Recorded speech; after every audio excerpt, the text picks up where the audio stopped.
Hi everyone. In the previous video, we learned that we are going to debug our LWC components using the Chrome Dev Tools. Now, most of us start debugging with the console.log as we discussed in the previous video. And there's absolutely nothing wrong with that.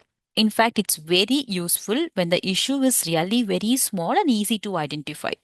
But what happens when the issue becomes more complicated and your component doesn't behave the way you expect it to? So you can see the previous scenario what we are seeing here. So this component is not behaving as we expected.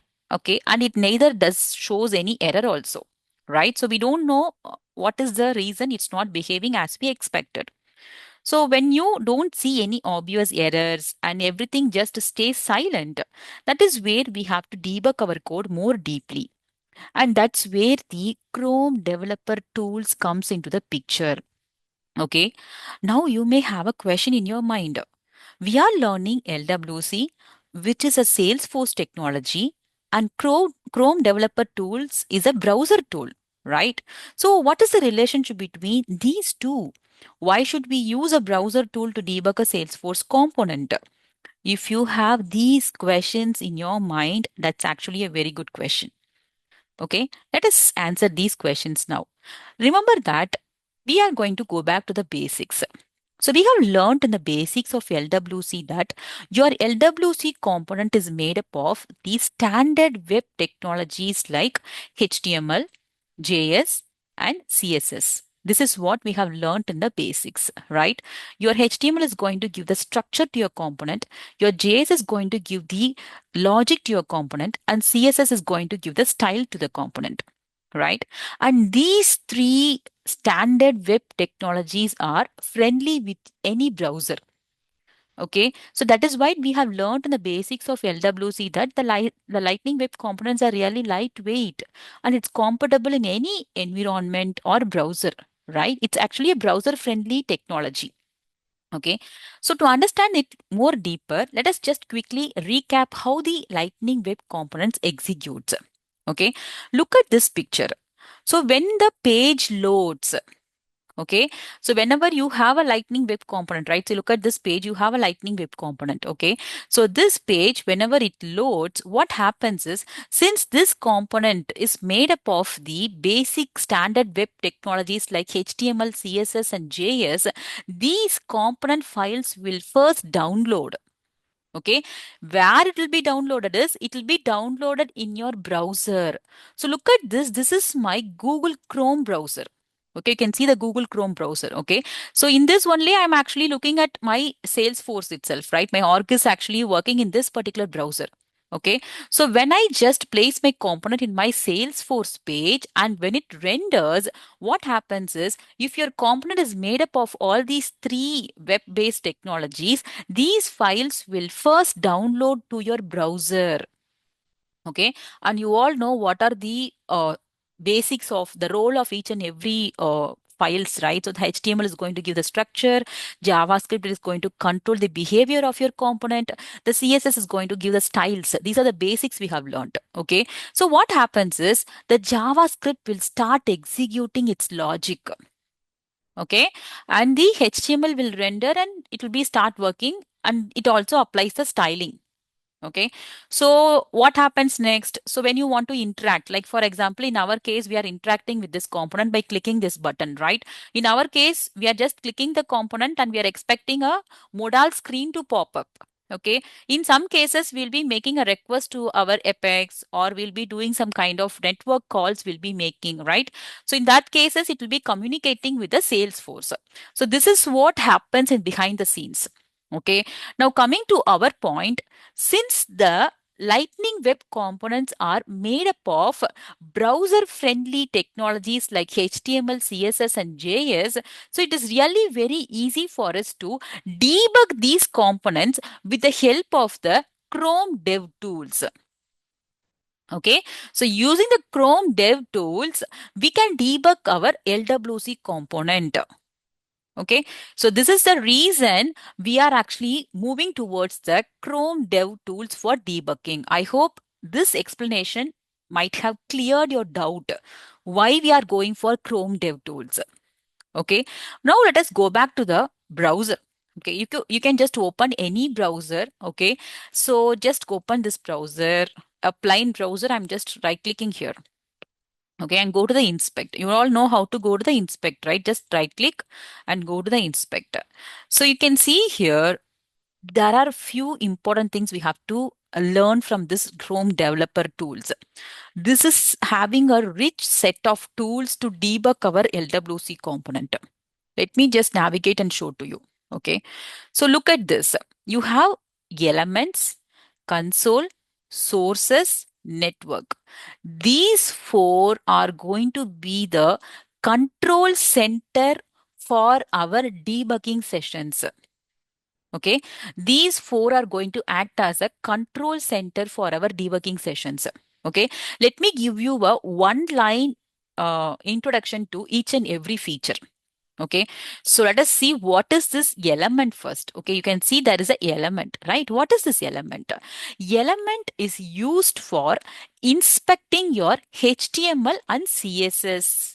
Okay, so look at this. You can see here it is displaying to us some kind of HTML code. You can just drag here and see here. Okay, so your HTML code we can see here. You can see the doc type HTML, right? So the element in the left side, you can see the HTML of your component, and in the right side, you can see the styles. If you have styles, it will be displaying the styles. Let me just go here and show to you. Okay, so here you can see the styles. Okay, okay, look at this. So you can see here, I have used text align center, right? So these things you can see here. Okay, the CSS styles you can see on the right side. Okay, the box model you can see here, right? So these kind of informations you can just inspect using the elements. Okay, the elements tab is used to inspect your HTML and CSS. Okay, now coming to the console. So this is actually our friendly feature, I guess. So most of us developers, we would have used this console feature to debug our code, right? Previously, we were using the console for debugging our code. So whenever you want to test a small part of your code, by using the console.log, you will be displaying a message, and coming to this particular console tab, you will be checking your message, right? So what happened? Why particular component is not loading as expected? Why my property is not holding the values as I expected? Okay, so those kind of deductive work we can do with the help of this console tab. Okay, so I hope many of you know what is console. Now coming to the main part, the sources. Okay, so I could say this is the powerhouse for debugging. Okay, so you can see here many things are there. If you see here in the left side, okay, you can see there is a lightning. You can see here the lightning, right? So this is the lightning. Under this, you have modules. Under the modules, under the C folder, you can see the JavaScript files. JavaScript files. This is the place where we will be debugging our JavaScript. So whatever components you have got in this particular page, those components JavaScript files will be visible for you here. Okay, so you can just see the code what we have written. You can see here, right? So the code I have shown you there, right? It's actually looking here. Okay, so you can see your JavaScript code here.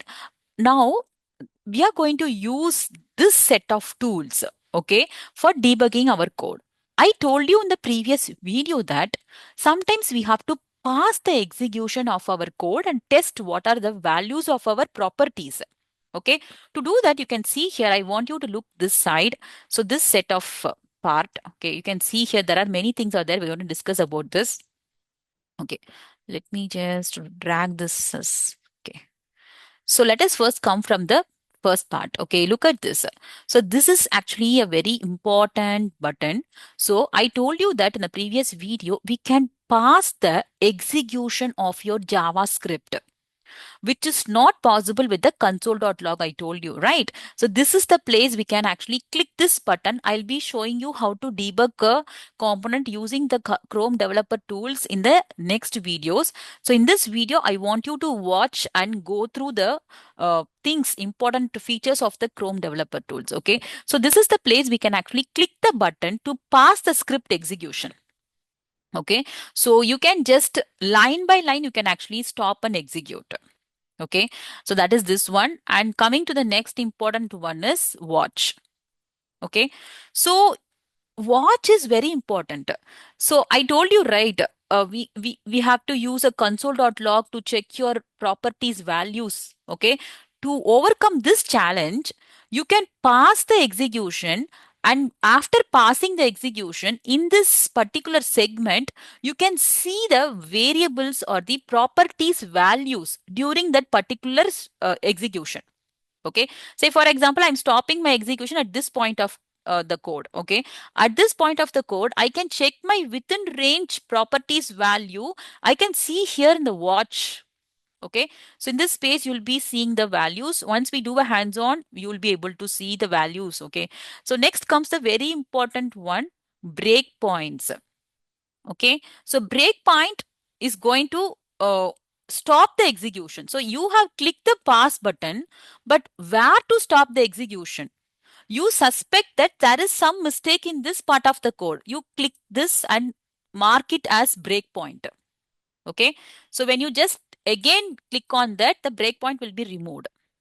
Okay, so you can see here wherever I am applying the breakpoints, you could see here. You can see here. So like this, I can actually click and mark the execution to be stopped places. Okay, so I can just click this button to pass the script execution. This will make your script to pass, but where to pass your script execution, you have to just make sure that you're using the breakpoints. Okay, so using this breakpoints, you can just stop. So once what happens is during the execution, when this breakpoint is reached, the execution stops and you can see your within range properties value in the watch section. Okay, you can just know, okay, this is the value. So instead of using console.log, in this way, we can check each and every properties values by stopping and examining it. Okay, so this is a very important part. So we are going to play around with this. Okay, so next comes the very important part, the XHR and fetch breakpoints. This is very important whenever you make some network calls. Like for example, you are making a API request or you're making an Apex call. So in those situations, we can pass and examine why my Apex call is not giving me the requested data. So in this part, you can just see the information. Okay, so this is advanced one. We will see it later. Okay, so these are the important things you have to keep it in your mind. So inside the sources, you will be seeing the JavaScript file. To examine your JavaScript file line by line and stop and execute, you have to use this pass script execution, and you have got the breakpoints, and you have got the watch section to examine your properties values.